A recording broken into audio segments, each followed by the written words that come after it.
Good morning, it's Tim the London Walker. I hope you're doing tremendously well. Now, today we're in Lambeth, south of the river, and we're going to end our current series of remarkable Londoners by visiting an exceptional one. You may well recognise his name. Welcome to West Square. Laid out in 1791, it feels reassuringly separate from the outside world. Here it's quiet and serene. There are 3 ancient mulberry trees, planted when the square was built, the same year as Toussaint L'Ouverture led the Haitian Revolution and the Americans were drafting their Bill of Rights.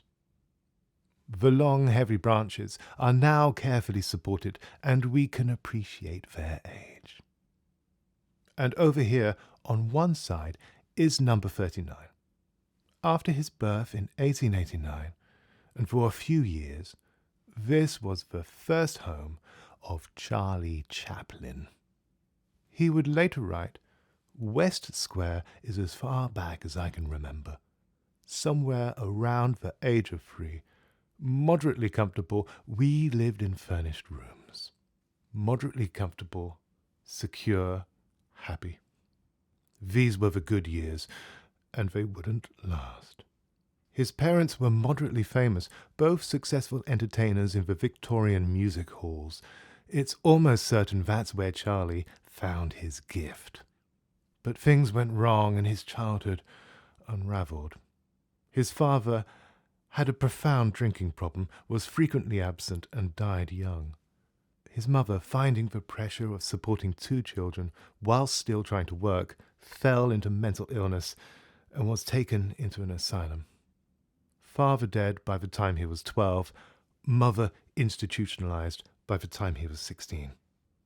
Charlie moved constantly, temporary rooms, cheap lodgings, and of course the perennial workhouse. Those experiences never left him. Chaplin's films endlessly revisit this childhood, and he never shied away from simple, hard truths. He had witnessed a world where those with the least worked the hardest, where power and wealth could be cruel and undeserving, and poverty an endless trap. When you watch his films, you're watching Lambeth. You're seeing his childhood world. And he was the little man.